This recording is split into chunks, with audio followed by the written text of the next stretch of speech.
नमस्कार, आप देख रहे हैं पंच न्यूज भारत और मैं हूं आपके साथ सपना। चलिए रुक करते हैं आज की कुछ खास खबरों की ओर।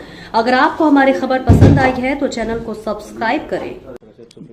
देखिए, जिस दिन से यूजीसी लागू हुआ उसी दिन से मैं कह रहा था ना कि सुप्रीम कोर्ट का दरवाजा खुला है, आप जाओ, न्याय मिलेगा।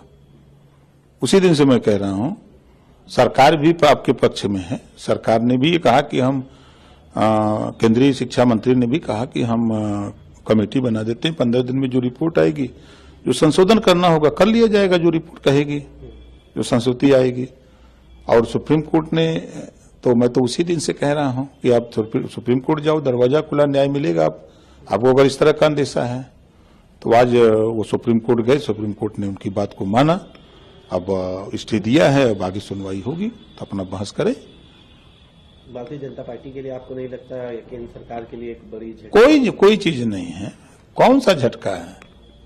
देखिए, सरकार भी तो ये बात मान रही है कि कानून बनता है, अगर कानून संशोधन होते हैं ना, अगर कोई गड़बड़ी है तो उसके लिए तो भी अदालत है ना, अदालत ने फैसला दिया ना। हम तो सुबह भी यही बात कहे थे कि भाई सुप्रीम कोर्ट में अपनी बात रखने का अधिकार सबको है, आप जाइए, न्याय मिलेगा।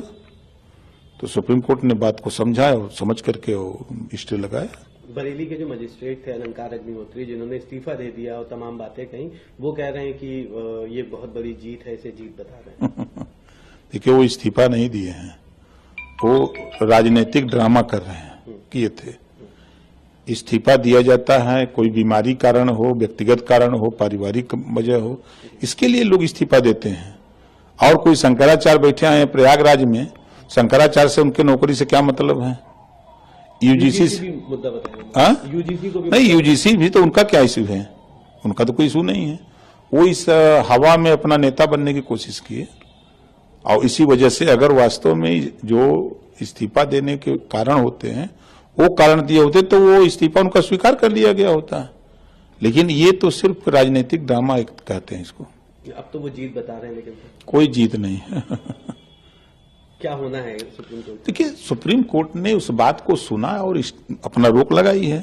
अब उसमें बहस होगी ना, बहस होगी, दोनों पक्ष अपनी अपनी बात रखेंगे, जो कमी होगी उसको सुधार करके फिर अपना कोर्ट फैसला दे देगा। लेकिन ओम प्रकाश राजभर जी क्या चाहते हैं, क्या होना चाहिए? नहीं, देखिए, अब सुप्रीम कोर्ट के फैसले पर कोई उंगली नहीं उठा सकता। सरकार संविधान से चल रही है। संविधान के पहले पन्ने पे लिखा है समता, स्वतंत्रता, बंधुत्व, न्याय। पहले पन्ने पे लिखा हुआ है। उसी आधार पे प्रदेश की सरकार चल रही है, उसी आधार पे केंद्र की सरकार चल रही है। दोनों सरकारें संविधान की बदौलत चल रही हैं। तो संविधान सर्वोपरि है और उसमें सुप्रीम कोर्ट सर्वोपरि है। तो सुप्रीम कोर्ट के फैसले पर कोई उंगली नहीं उठा सकता। फिलहाल आज की खास खबर में बस इतना ही। अगर वीडियो अच्छी लगी हो तो लाइक, शेयर और कमेंट करना बिल्कुल ना भूलें। नमस्कार।